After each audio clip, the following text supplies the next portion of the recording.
Welcome to the Timeless Tales Library, where every story is a gentle doorway into rest. I'm Theodore, your host, and tonight I'll be sharing a soothing tale to ease your mind and guide you gently towards sleep. The Timeless Tales Library is made possible by listeners like you. If you found comfort here, please subscribe and help us continue creating these peaceful stories. As you settle in, comment below and let me know where you are in the world tonight, and share a place you dream of a story taking you to, perhaps Paris, Rome, the Grand Canyon, or a quiet forest. Your ideas keep our little library glowing bright. This story is about a gentle adventure aboard a magical locomotive that carries old friends through landscapes of dreams and memory, where time moves like honey and every destination holds a quiet wonder. Now close your eyes and breathe deeply. You're entering a special section of the Timeless Tales Library where the books are not made of paper, but of soft, glowing clouds. This is a place for stories of gentle journeys and floating dreams. Each tale is woven from starlight and moonlight, full of tranquil characters and calming landscapes. Feel your body settle into the cloud-like comfort of your bed, your own personal nook in this gentle expanse. Release any tension in your legs, arms, and neck. Let the soft, feathery texture of your blankets and mattress wrap around you. The cloud weavers of the library are here to guide you to a restful sleep. The words of the story are carried on a gentle breeze, a whisper that soothes your mind and body. Let yourself drift with them. The Three Musketeers, 20 years after, the Moonlight Express Train. The station appeared in the lavender twilight like a watercolor painting left to dry in gentle rain. D'Artagnan stood on the cobblestone platform, his weathered boots clicking softly against stones that seemed to shimmer with their own inner light. 20 years had passed since the great adventures of his youth, and his dark hair now carried threads of silver that caught the dying light like spun moonbeams. Yet his eyes still held that curious spark, that readiness for wonder that had never quite dimmed despite all the seasons that had rolled past like distant thunder. The station was unlike any he had seen in all his travels across France. Its architecture seemed to breathe with organic curves, as if the building had grown rather than been constructed. Wrought iron twisted into patterns of sleeping vines, and windows glowed with the warm amber of honey held up to candlelight. A soft melody drifted through the evening air, not quite a song, but more like the memory of music heard in dreams. "Mon ami, you look as bewildered as I feel," came a familiar voice, rich with good humor and tinged with the faintest tremor of age. D'Artagnan turned to find Porthos approaching across the platform, his once massive frame still impressive but gentler now, like a great oak tree that has weathered many storms and found peace in its enduring strength. He wore a coat of deep burgundy velvet that seemed to absorb the twilight and reflect it back as warmth. His smile was unchanged, broad and welcoming as an open hearth on a winter's night. "Porthos, my old friend," D'Artagnan embraced him, breathing in the familiar scent of sandalwood and contentment that always seemed to surround his companion. "I confess I am somewhat mystified by this invitation. A midnight train to... where exactly?" "Ah, that is the beautiful mystery, is it not?"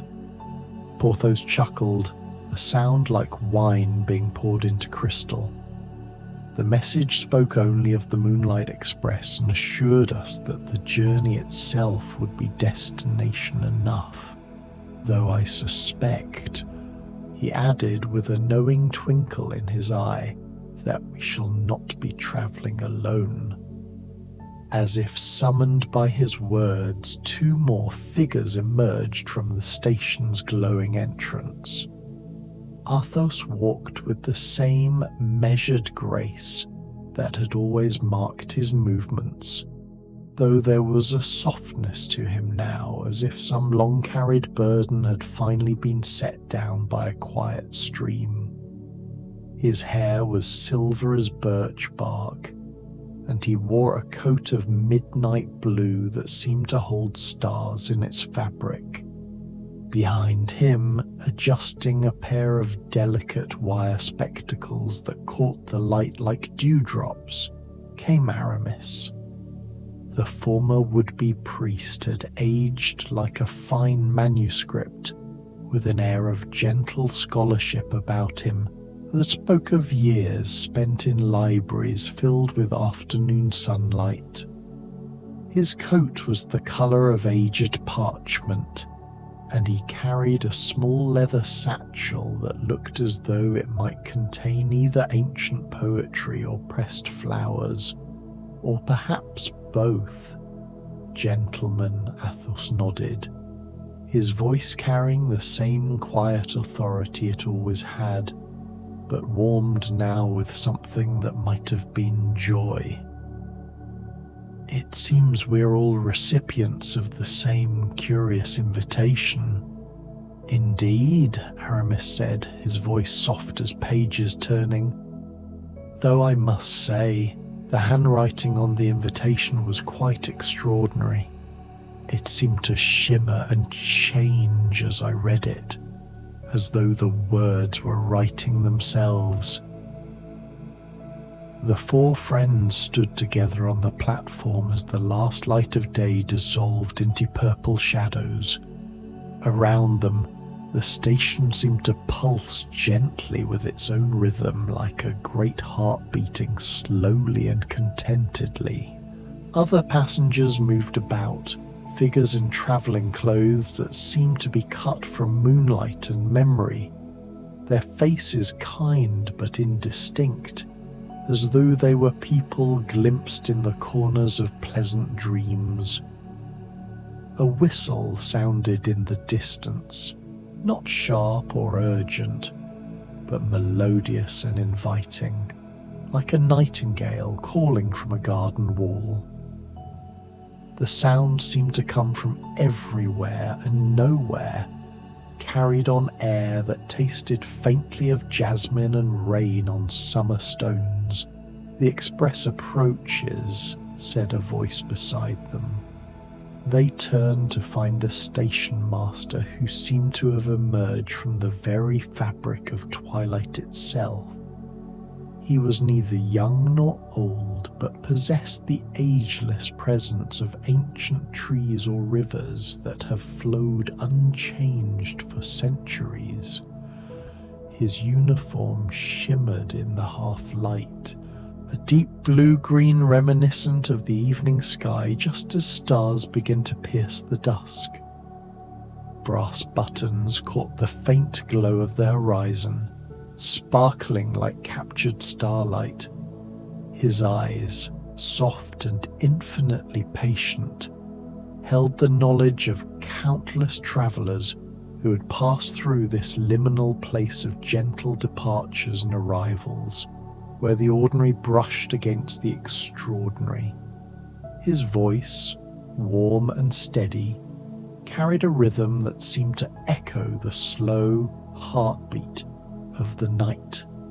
Your train, gentlemen, will arrive precisely when the moon kisses the horizon, he said, lifting a pocket watch that seemed carved from crystallized moonlight, its hands gliding over an iridescent face. She is a vessel unlike any other, the Moonlight Express. Her tracks weave through realms that awaken only when the world grows silent and hearts remember how to wonder.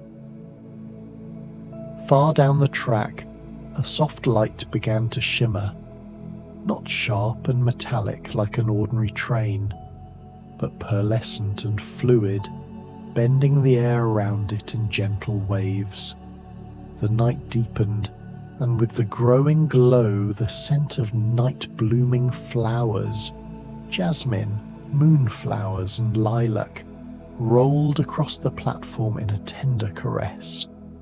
The air grew thick with a sense of quiet anticipation, a tangible feeling of magic settling over the station.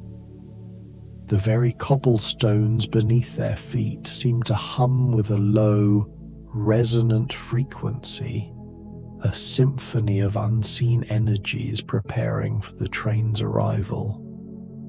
The train emerged from the lavender dusk in a cascade of impossible beauty.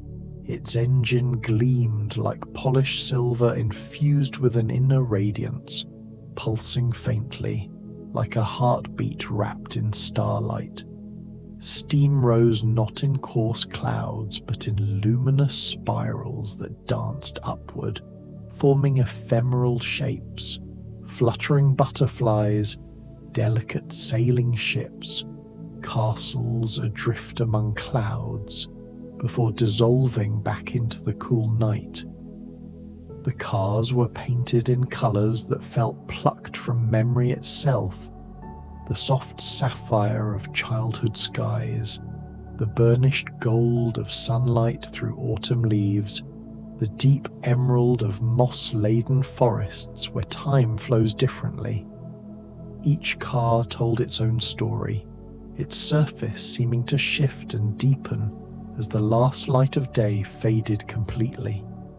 Windows glowed with amber warmth, revealing interiors that resembled cozy garden pavilions or hidden library alcoves more than train compartments. The entire train seemed suspended above the rails, making no sound beyond a faint hum that merged with the sighing night breeze. The windows themselves were not glass, but a substance like solidified moonlight, offering glimpses into a world of pure imagination. "All aboard the Moonlight Express," called the conductor, a figure swathed in a coat the colour of midnight, threads glinting like scattered stars. His voice, a deep baritone, seemed to resonate from the very fabric of the night. Tonight we journey through the country of quiet wonders, stopping at the village of remembered songs, the gardens of gentle rain, and the observatory of dreaming stars. The names of the stops hung in the air like promises, each one a whispered invitation to a journey of the heart. The four friends exchanged glances, a mixture of childlike glee and wonder, as though they had discovered a secret door in a forgotten mansion. Together, they stepped toward the train, their footsteps on the platform striking soft musical notes like gentle chimes. The very air around the train seemed to sparkle with tiny, unseen motes of light, a silent welcome to those with open hearts. D'Artagnan was the first to climb aboard, and the moment his foot touched the step, he felt as if embraced by warmth itself. The compartment within exceeded all imagination. The walls were panelled with living wood, its surface seemingly breathing, adorned with intricate carvings of forests, rivers, castles, and gardens that shifted and shimmered under the golden glow of fixtures resembling captured fireflies. The air was perfumed with the scent of old paper, a distant fire, and freshly bloomed roses, a blend of all things comforting and new. 4 seats circled a polished wooden table, which reflected their faces like a still pond. The velvet upholstery of the seats shifted colour as they sank in, deep forest green, twilight purple, honey gold, resonating with the gentle rhythm of the train. Every detail, from the filigreed brass of the light fixtures to the intricate patterns in the woven carpet, spoke of a meticulous and magical craftsmanship. Through the windows, other passengers moved with quiet grace. A woman in a gown of starlight arranging a luminous bouquet, an elderly gentleman with a silver-threaded beard opening a book whose pages flowed with moving images, and children whose wide eyes mirrored the wonder of a new dawn. These were not just passengers, but fellow voyagers on a shared dream. As the train began to glide forward, so smoothly it felt as though they floated rather than travelled, Porthos discovered a small miracle. The table before them held a delicate tea service of fine china, cups that seemed to refill themselves, the amber liquid shimmering in the soft light. Each sip carried the taste of cozy evenings past, with a warmth of honey, the faint tang of distant spices, and whispers of adventures yet to unfold.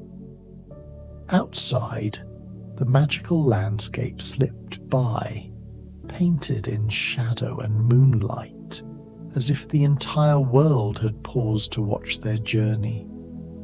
The tracks below them were not made of metal, but of pure, unbroken light, casting a shimmering path through the darkness.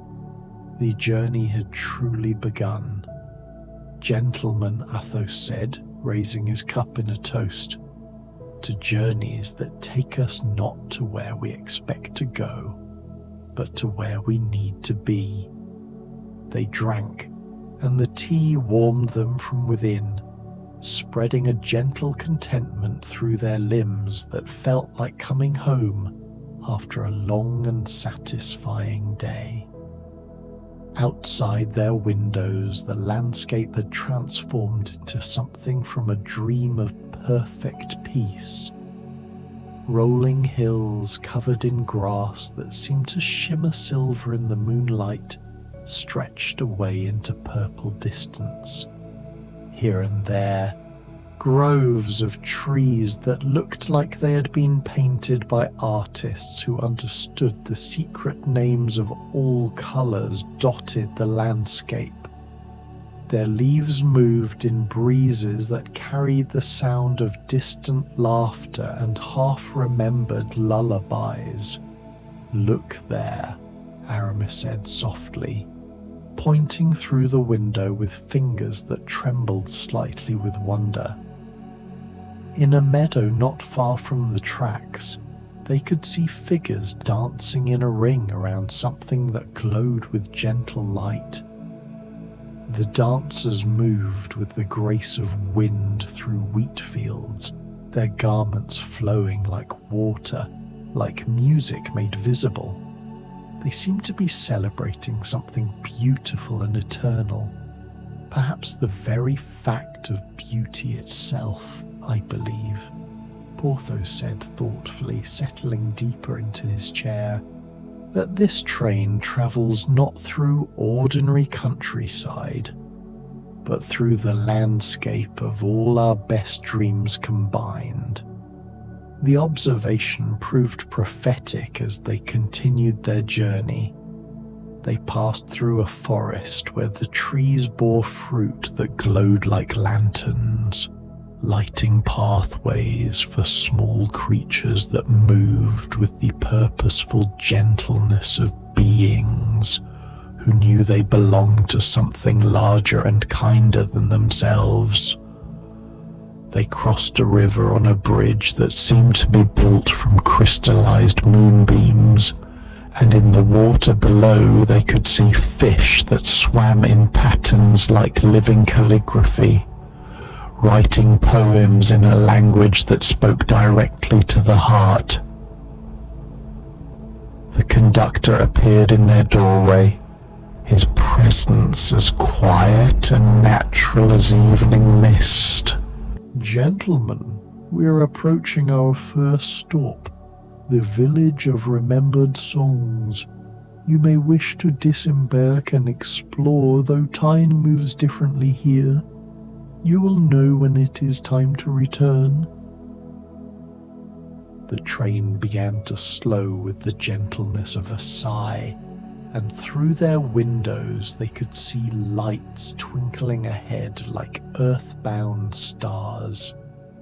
The village of remembered songs appeared to have grown organically from the landscape itself, its buildings curved and flowing like music made solid.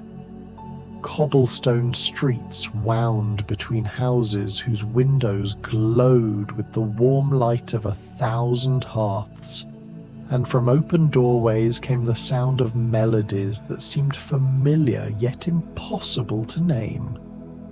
They stepped onto a platform made of stones that chimed softly under their feet, each step creating a different note in a scale that spoke of welcome and wonder. The air was filled with the scent of baking bread and blooming night flowers, and everywhere they looked, small details caught their attention like gifts waiting to be discovered. D'Artagnan noticed that the street lamps were not ordinary fixtures, but crystalline structures that seemed to grow from the earth like luminous plants. Inside each lamp, what looked like fireflies danced in patterns that suggested sheet music made of light. Aramis was drawn to a fountain in the village square where water fell not in ordinary droplets, but in shapes that looked like musical notes. When the water struck the basin below, it created melodies that harmonized with the gentle songs drifting from the houses around them. The air was alive with this aural tapestry, a soothing, multi-layered serenade that seemed to be the very heartbeat of the village. The notes themselves were not static, but shifted in pitch and tempo, a spontaneous composition that responded to the quiet energy of the square. A small child giggled, and a bright, joyful trill of water notes cascaded into the fountain's basin. Porthos meanwhile discovered a bakery, whose windows displayed not just ordinary bread and pastries, but confections that seemed to be made from crystallized laughter and sweetened memories. The aroma that billowed from the open door was a complex symphony of scents. Cinnamon and nutmeg, yes, but also the fleeting scent of freshly cut grass, of rain on a summer afternoon, and the comforting smell of a grandmother's kitchen. The baker, a woman with flour in her hair that sparkled like stardust, smiled and offered them each a small cake that tasted like every birthday celebration they had ever enjoyed. It wasn't just a simple cake, it was the warmth of a candle's flame, the joyful anticipation of a surprise, the camaraderie of shared celebration, all distilled into a single, perfect bite. Athos found himself standing before a small cottage where an old man sat on the porch, playing a violin that seemed to be carved from a single piece of amber. The music that flowed from his bow was not just sound, but pure emotion transformed into melody.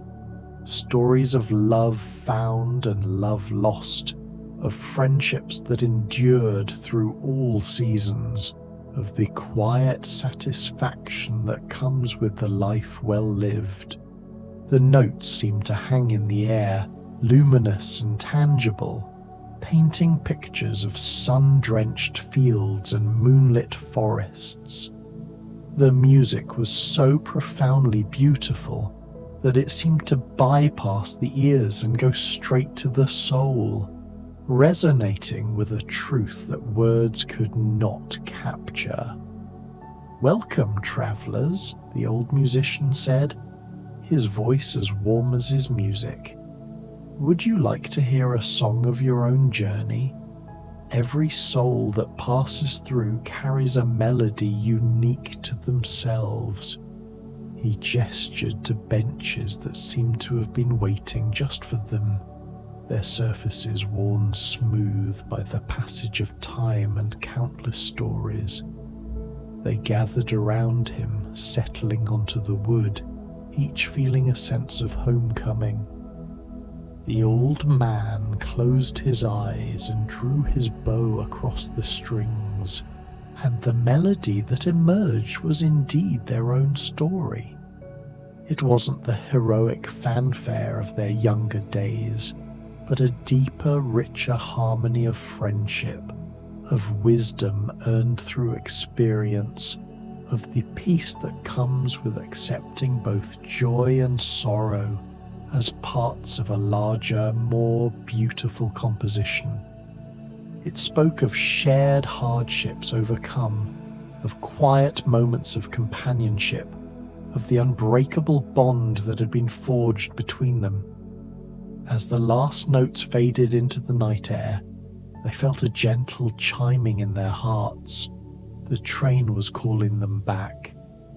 They thanked the old musician, the gratitude a silent, shared understanding. As they made their way through the village streets, each step revealed new wonders. A shop where dreams were mended and polished until they shone like new. A library where the books read themselves aloud to anyone who needed to hear their stories. A garden where flowers bloomed in colours that had no names, but somehow expressed emotions too deep for ordinary words. Each discovery was a reminder of the quiet magic that existed in the world, a world that was both familiar and entirely new. They carried with them not just memories of a beautiful village, but a newfound appreciation for the quiet, enduring symphony of their own lives. Back on the train, they settled into their compartments with sighs of deep satisfaction. The tea service had refreshed itself and now offered not just the amber beverage they had enjoyed before, but cups of cocoa that tasted like childhood winters, and small glasses of something that tasted like liquid starlight, and made their eyes sparkle with gentle mirth. "My friends," D'Artagnan said, gazing out at the landscape now flowing past their windows, "I confess that in all our years of adventure, I have never experienced anything quite like this." "Indeed," agreed Aramis, adjusting his spectacles to better observe a grove of trees whose leaves seemed to be made of crystallized music, tinkling softly in the night breeze. "It is as though we have stepped outside the ordinary world into some place where all the beauty we have ever glimpsed in passing moments has been gathered and made permanent." The train carried them onward through landscapes that shifted and flowed like living paintings. They passed through a valley where a gentle rain was falling, but each drop was a tiny prism that split the moonlight into soft rainbows that danced across the grass. The rain made no sound but a whisper, like pages turning in a beloved book, and where it touched the earth, small flowers bloomed instantly, not with the aggressive urgency of ordinary growth, but with the quiet contentment of things coming into being exactly when and where they belonged. Their second stop was announced by the conductor's gentle voice. "The gardens of gentle rain, gentlemen. Here you may walk among flowers that bloom with memories and trees that grow dreams instead of fruit." They disembarked into air that tasted like spring mornings and first love, soft with moisture that seemed to bless rather than dampen. The garden spread out before them in terraces that followed the natural curves of the hillside, each level revealing new wonders as they wandered along paths of smooth pebbles that seemed to guide their feet toward exactly what each heart most needed to see. Porthos was drawn to a grove of trees whose branches bore not ordinary leaves, but what appeared to be small books. As he drew closer, he could see that each book contained a single perfect moment, a child's first steps, a couple dancing at their wedding, friends sharing laughter around a fire. When the breeze moved through the branches, the books fluttered open briefly, releasing the emotions contained within to drift like invisible perfume through the air. D'Artagnan found himself in a rose garden where each flower was a different shade of memory. There were roses the colour of first dawn, roses the deep red of courage in dark times, roses the pale pink of gentle forgiveness, and roses so purely white they seemed to contain all possibilities for joy yet to be discovered. When he leaned close to breathe their fragrance, each one told him wordlessly about moments of beauty he had witnessed, but perhaps not fully appreciated at the time. Aramis discovered a pond where water lilies floated that seemed to be made of crystallized poetry. As he watched, words formed in the water around them, not in any language he knew, but in a script that spoke directly to the soul about the interconnectedness of all beautiful things.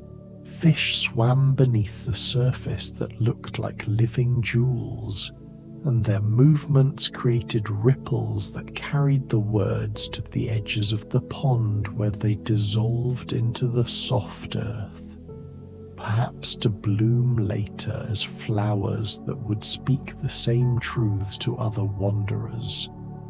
Athos walked a path that led to a small hill crowned with a single tree whose branches held not leaves or fruit, but what looked like windows into moments of perfect peace. Through one, he could see a farmer working his field in the golden light of evening, content in his labour. Through another, a mother singing her child to sleep. Through yet another, an old couple sitting together in comfortable silence, their hands intertwined after a lifetime of shared joys and sorrows. When they regathered at the train, they were quiet for a long time, each lost in contemplation of what they had witnessed.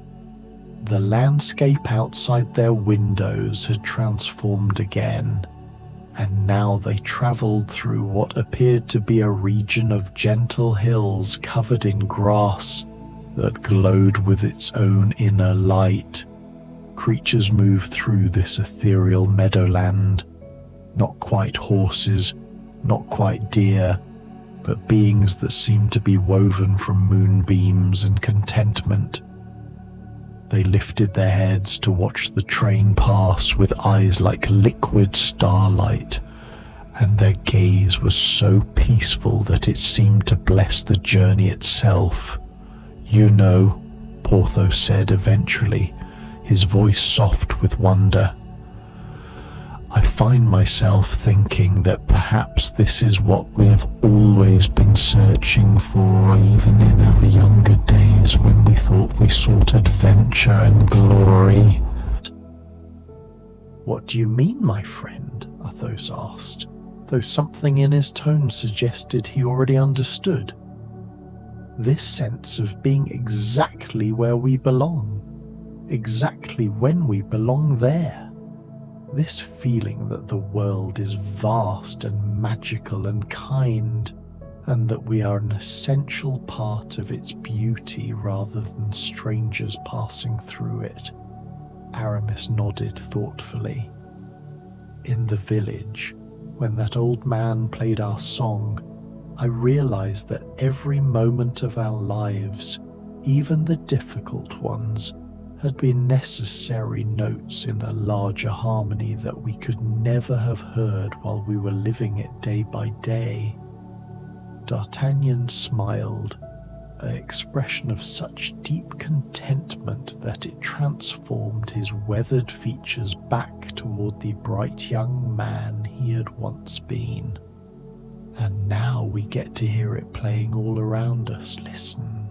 They did listen, and gradually became aware that the entire train, the entire journey, was filled with music. Not the obvious melodies they had heard in the village of remembered songs, but something deeper and more subtle. The harmony created by their friendship itself, the rhythm of their shared breathing, the percussion of their hearts beating in comfortable synchronization. The third and final stop approached as the moon reached its zenith, turning the landscape silver and making the rails ahead gleam like threads of liquid light. The observatory of dreaming stars proved to be their most wondrous destination yet, a building that seemed to be constructed entirely of crystallized night sky, its dome transparent and filled with constellations that moved in slow, graceful dances. Inside, they found themselves in a circular room where the floor was made of some material that reflected the stars above so perfectly that they seemed to be walking through space itself. At the center of the room stood a telescope, but not an ordinary one. This instrument seemed to be grown rather than built, its surface flowing with patterns that reminded them of tree bark and river stones and the wings of sleeping birds. An astronomer greeted them, a figure whose age was impossible to determine and whose robe seemed to be cut from the fabric of the night sky itself, complete with slowly moving stars. Her voice was like wind chimes made of crystal and distant laughter. "Welcome, travelers. Tonight the stars are particularly generous with their secrets. Would you like to see what they have to show you?" She guided them to the telescope, and each man took a turn looking through the eyepiece. What they saw was not the harsh, distant light of ordinary stars, but something far more intimate and wonderful. Through the telescope, the stars revealed themselves to be windows into moments of perfect happiness from lives being lived all across the world. A child discovering snow for the first time, an artist stepping back from a completed painting, lovers meeting again after a long separation, friends like themselves sharing quiet contentment in magical places. The stars, the astronomer explained, are not distant suns, but concentrated moments of joy that shine so brightly they become visible even from impossible distances. Every time someone experiences true happiness, a new star is born, and every star that shines down on us is a reminder that happiness exists somewhere in the universe, waiting to be found or created. As they took turns looking through the telescope, they realized that some of the stars they were seeing were their own moments of joy. Times when they had laughed together around campfires, occasions when they had helped each other through difficulties, quiet afternoons when they had simply enjoyed each other's company without need for grand adventures or dramatic gestures. "Look," Aramis whispered, his voice trembling with awe. "There, do you see it? That bright cluster near the constellation that looks like a heart?"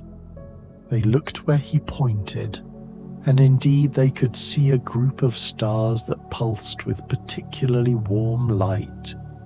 As they watched, they realized these were the moments from this very night.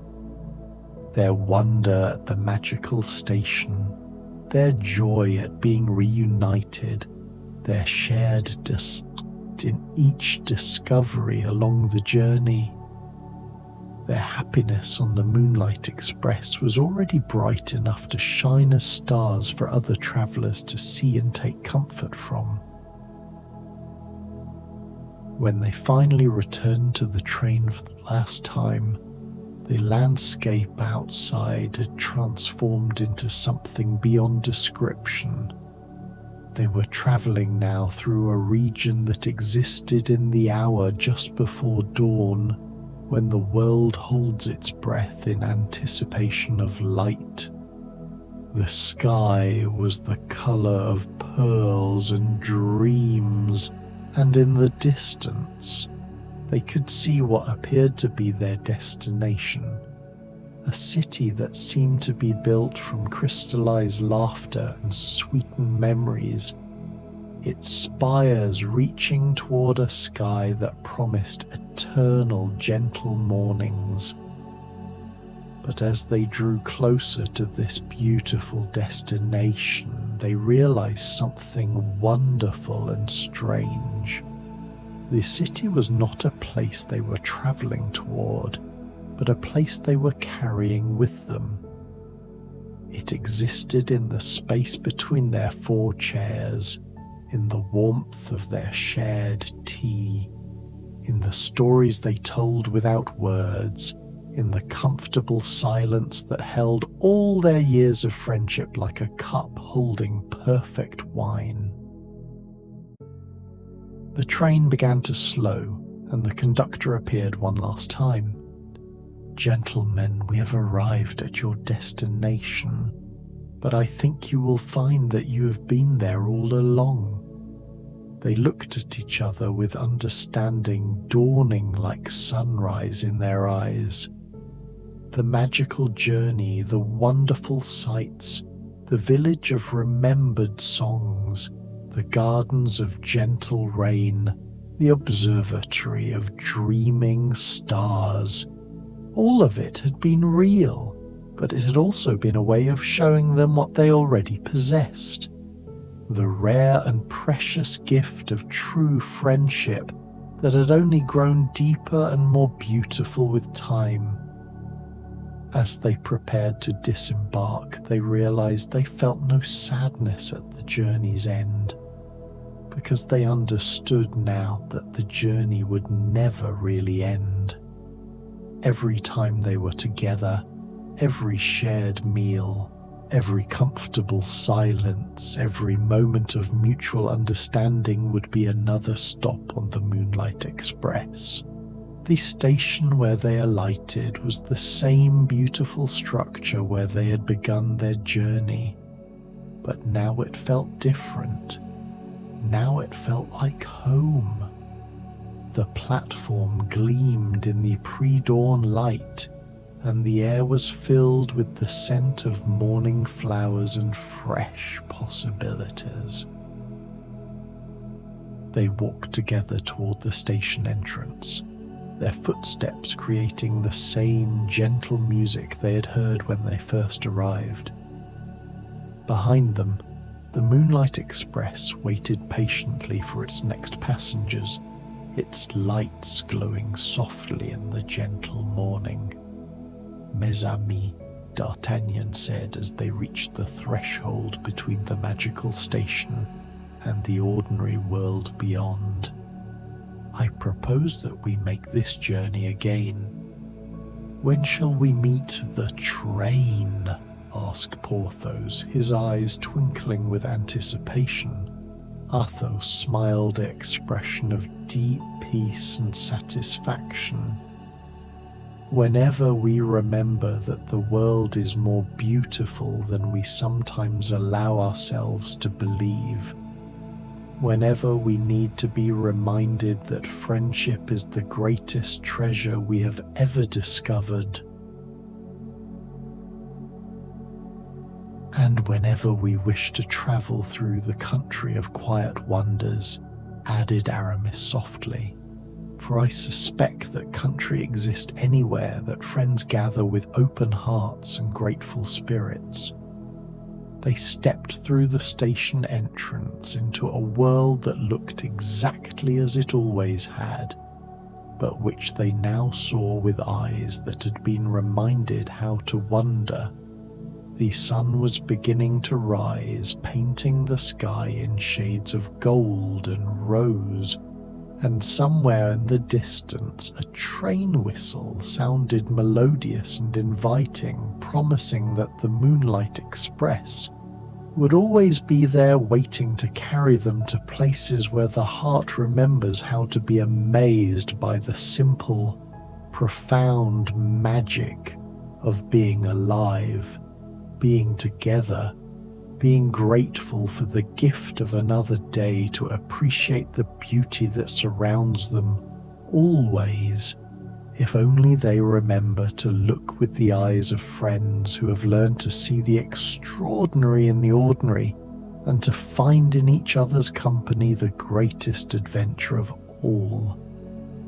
And so the four friends parted that morning, but never really parted at all, for they carried with them always the knowledge that the Moonlight Express runs every night, for those who understand that the most magical journeys are the ones we take together, through landscapes of friendship and forgiveness, toward the eternal dawn of tomorrow's gentle possibilities.